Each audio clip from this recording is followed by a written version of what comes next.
Hey everyone, I'm working to hit 2,000 subscribers and I need your help to get there. If you enjoy the content, please hit that subscribe button right now. When you're a Minnesota Vikings fan, you've learned to expect the unexpected. You've weathered the heartbreaks, the miraculous comebacks, the moments that feel like they'll define a season forever. But what's happening right now, in these final hours before the draft truly kicks into high gear, feels different. There's electricity in the air, there's tension backstage, and there are moves being discussed in quiet rooms that could reshape this entire roster in ways that won't become obvious until we're already deep into the season. This isn't just roster speculation. This isn't idle chatter from talking heads who don't know what they're watching. This is the sound of a franchise at an inflection point, making decisions that will either validate the vision they've been building or expose vulnerabilities they've been hoping nobody would notice. And honestly, Vikings fans deserve to know what's really cooking because the next few days, maybe even the next few hours, could redefine what this team looks like when they take the field in September.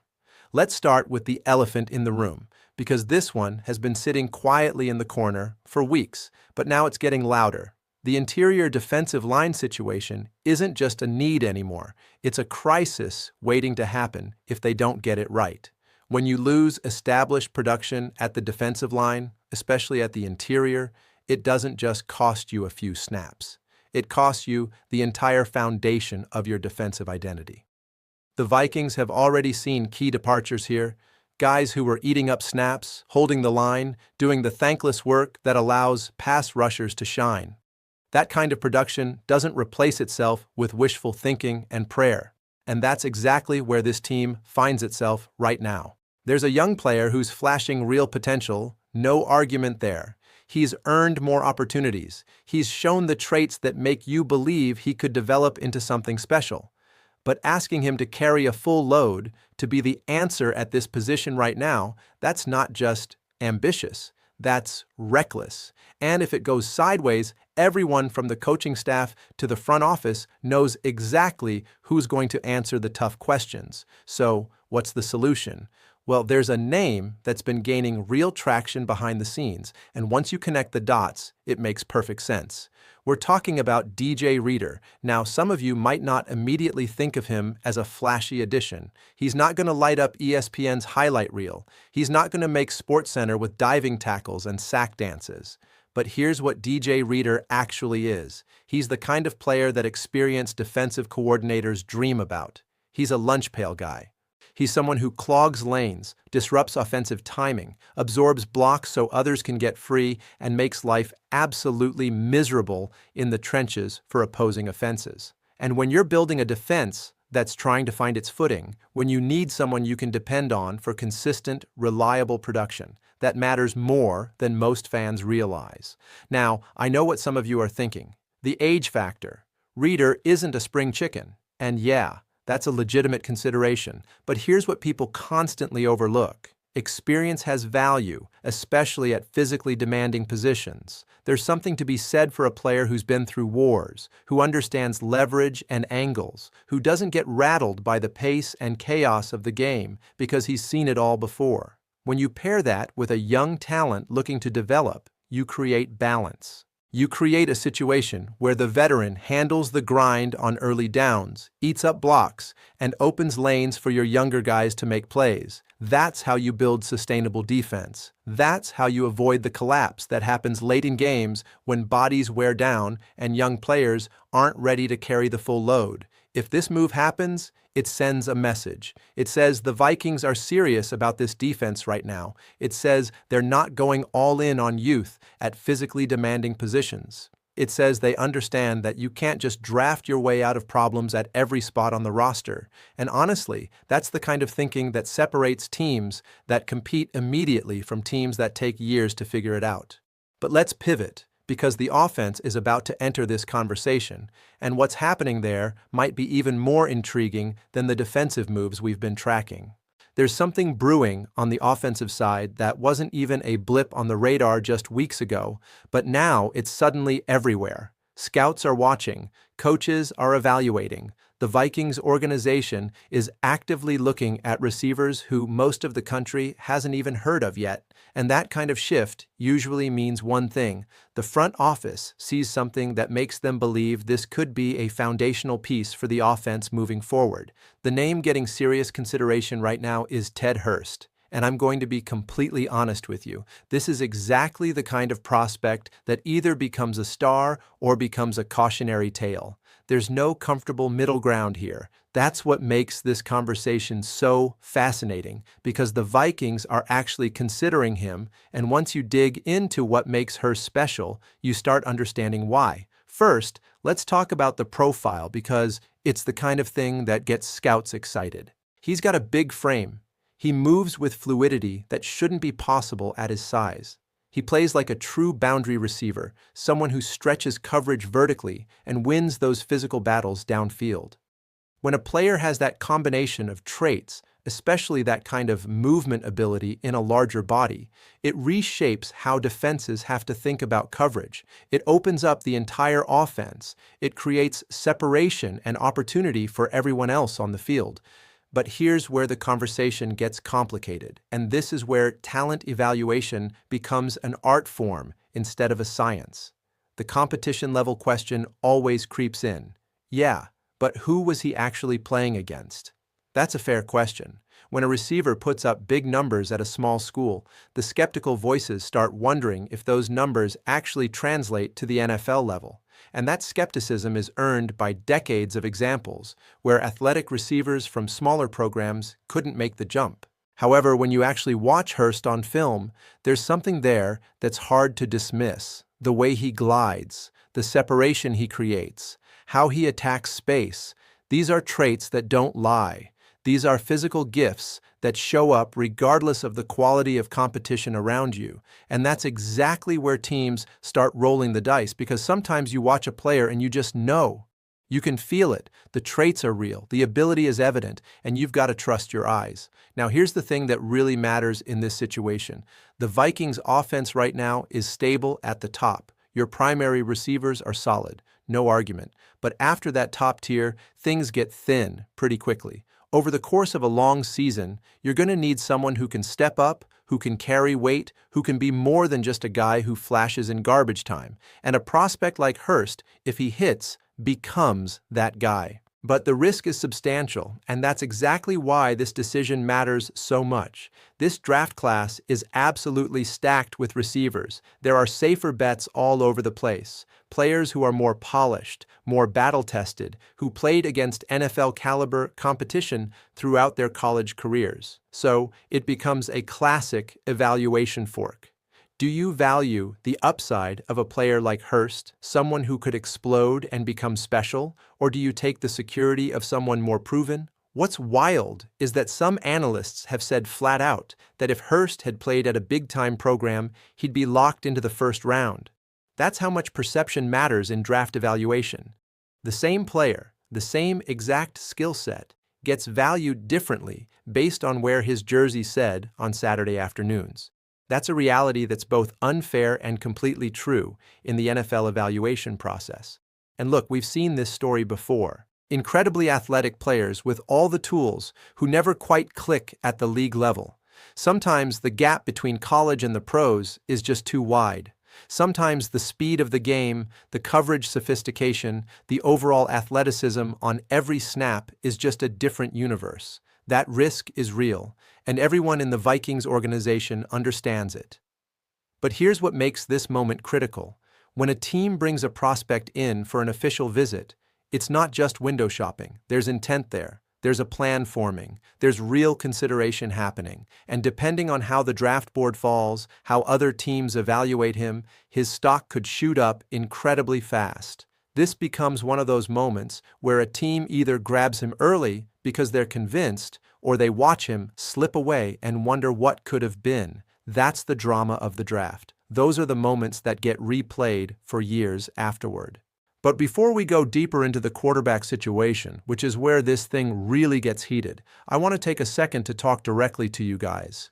If you've been enjoying this breakdown, if you're sitting here thinking about how much this stuff matters to the Vikings and to your fandom, then please hit that subscribe button. Seriously, it costs you absolutely nothing, and it keeps you locked into everything happening with this team as it unfolds in real time. These moves, these decisions, they're happening right now, and if you want to stay on top of all of it without missing a single beat, without having to search for these stories across a dozen different sources, this is the place. This is your spot. Let's keep this ride going together, because we're about to get into the conversation that's going to shake some cages. Okay, now we're getting into the territory that's going to start some serious debates. This is the kind of take that splits opinions like fireworks on the 4th of July. This is the kind of statement that gets people talking in bars, in group chats, at work the next morning. And once it gets loose, once it spreads through the Vikings fan base, everybody's got something to say about it. A national analyst came out recently and made a statement that cuts directly to the heart of this team's quarterback situation. No hedging, no soft landing, just flat out saying that a veteran quarterback is clearly ahead of the young guy on this roster. Not even close, according to him. The veteran is on another level. And yeah, that statement stings because it challenges the entire narrative that Minnesota has been building. The veteran in question is Kyler Murray. The young guy is J.J. McCarthy. And when someone from outside the organization looks in and makes that kind of declaration, it changes things. It shifts how the league perceives this team. It alters expectations. It rewrites conversations in draft rooms across the country. And I'm going to be honest with you, there's real credibility to part of that argument. Kyler Murray has legitimately proven it at the NFL level. He's produced, he's carried offenses on his shoulders when things weren't stable, he's delivered in big moments. He's shown that he can handle the pressure and the complexity of leading a professional football team. That's not fictional, that's not speculation, that's demonstrable fact. He's done the work, and he's done it successfully. But here's the other side of that coin. The Vikings invested significant resources in J.J. McCarthy. They built an offensive vision around him. They've spent the offseason implementing systems and philosophies designed to develop him and put him in positions to succeed. You can't just pretend that investment didn't happen. You can't just ignore that commitment. So now the question becomes about timing and expectation. This roster, when you look at it objectively, looks ready to compete sooner rather than later. There's talent across the entire board. The defense showed flashes of real bite and genuine improvement. The running game has potential. The offensive line is solid. So, how long can you afford to wait for development at quarterback?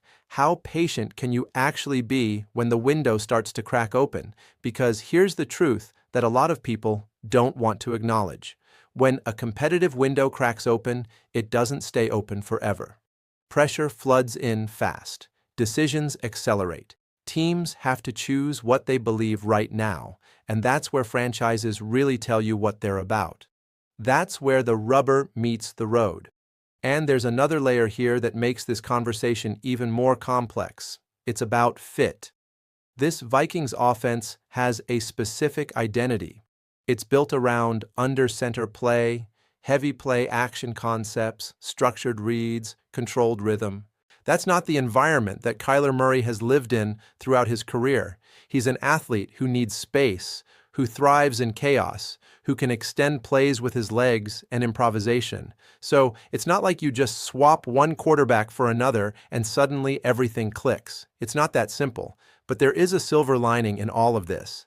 The coaching staff, specifically Kevin O'Connell and the offensive brain trust, has shown that they can adjust. They've molded systems before. They've adapted to different personnel and different strengths. That gives you optionality. That gives you flexibility if a change ever became necessary. At the end of the day, this isn't just about who's better right now in a vacuum. It's about what direction this team wants to head immediately and how quickly they want to get there.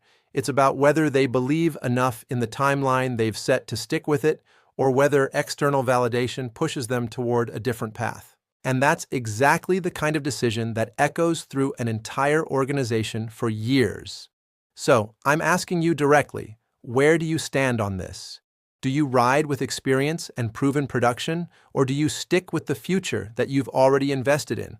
Drop your answer in the comments because this decision touches everything. It influences draft strategy, it affects veteran signings, it shapes the entire direction of the franchise, and your perspective matters. Now, let's shift gears again because there's another story that hits the defensive side, and this one involves trade rumors around a player who's become genuinely important to what Minnesota is trying to build.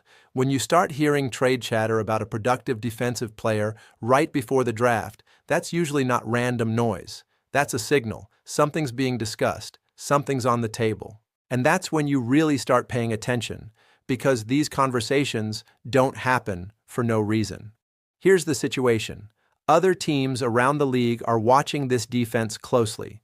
They're seeing what the Vikings have built, and they're potentially prepared to knock on the door with actual trade offers. We're not talking about low-ball proposals here. We're talking about legitimate draft capital, real picks that could help reshape the roster moving forward, picks that give you flexibility, picks that give you depth at multiple positions. But this creates a real internal tug-of-war.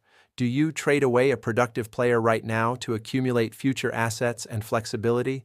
Or do you keep him, maintain the defensive stability you've established, and give yourself the best chance to compete immediately? That's not an easy decision because getting after the quarterback isn't optional in this league. It's essential. It's oxygen for your defense. And the player we're talking about here is Jonathan Greener. Now, Greener isn't necessarily someone whose sack numbers jump off the page. That's not what makes him valuable to this defense. What he actually does is disrupt. He disrupts offensive rhythm. He caves in pockets. He forces bad decisions. He creates chaos that leads to negative plays and missed opportunities. That kind of influence doesn't always show up perfectly in the box score, but opponents absolutely feel it on every single snap. And players like that don't grow on trees. You can't just draft a replacement and expect instant results. There's a massive learning curve. There's physical adjustment needed. There's experience that takes time to develop. But zoom out for a second because there are other factors that matter in this equation. The contract situation matters. The timeline matters. And there are younger players knocking on the door, asking for more snaps, showing that they might be ready to step up. When you factor all of that together, suddenly the trade conversation makes a lot more sense. Here's the deciding factor though: value. If the return isn't right, you walk away. No hesitation, no negotiation. Moving a productive pass rusher for anything less than real value weakens you today and guarantees nothing tomorrow. And from what we're hearing, the Vikings front office isn't settling for pennies on the dollar. They want a haul that actually justifies moving a player who contributes in real ways. And honestly, that's the correct mindset. If you're going to trade him, it better be for something genuinely meaningful and significant. Otherwise, you keep him and you keep your defense operating at the level you've built it to. Also, keep this in mind. There are multiple teams monitoring Greener. This could turn into a bidding war, and when that happens, things escalate incredibly fast. The offers improve, the proposals become more attractive. Suddenly you've got leverage. So, yeah, there's real tension here. This could break at any second, or it could fade out completely and amount to nothing. But one thing's absolutely certain. If a trade happens, it could reshape the defense overnight. And depending on what comes back in return, it could reshape the entire draft strategy for this team. But now we shift into something that's bigger than X's and O's. This one goes deeper than contracts and draft picks. This one hits the heart. Adam Thielen's retirement announcement came with a perspective that most players don't usually share. And when someone with his history and his connection to this franchise decides to step away from the game, it matters. It matters emotionally, it matters symbolically, and it matters to how we understand the business side of professional football. Thielen didn't retire because he'd lost his ability. He didn't retire because injury forced his hand. He made it clear that he came to a realization. The organization no longer saw him the way they once did. Even though the metrics showed he still had speed, even though he knew he still possessed the physical tools to compete, the perception had shifted. And once that shift happens, it's almost impossible to reverse. He knew it. The organization knew it. And that awareness made the decision to step away the right call for everyone involved. And that hits differently because anyone who's followed Vikings football knows what Adam Thielen means to this franchise. It's not just about statistics. It's not just about production numbers. It's about identity. It's about connection.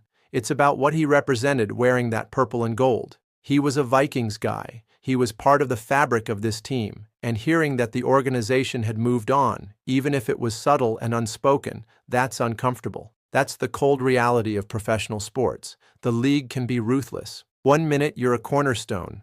The next minute you're being quietly phased out. One minute you're essential. The next minute you're expendable.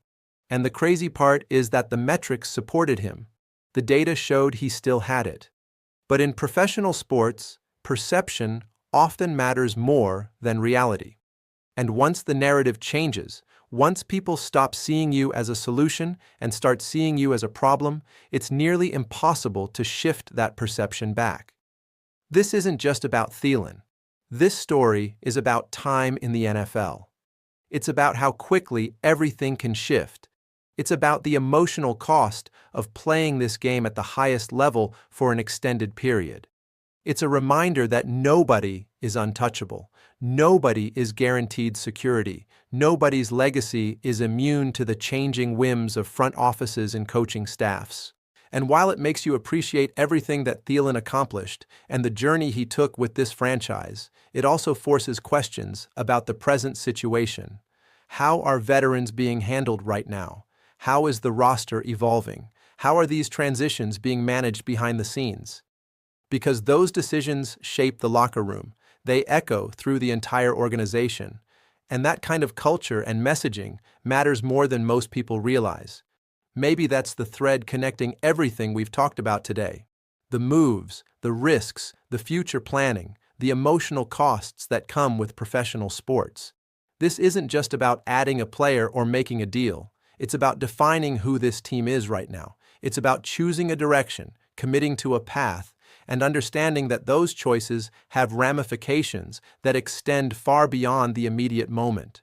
Every decision sends a message. Every choice tells the locker room what the organization values. Every move shapes what comes next. So here's what I want to leave you with. This Vikings team is standing at a legitimate crossroads right now. This isn't just about adding depth or shuffling some players around the roster.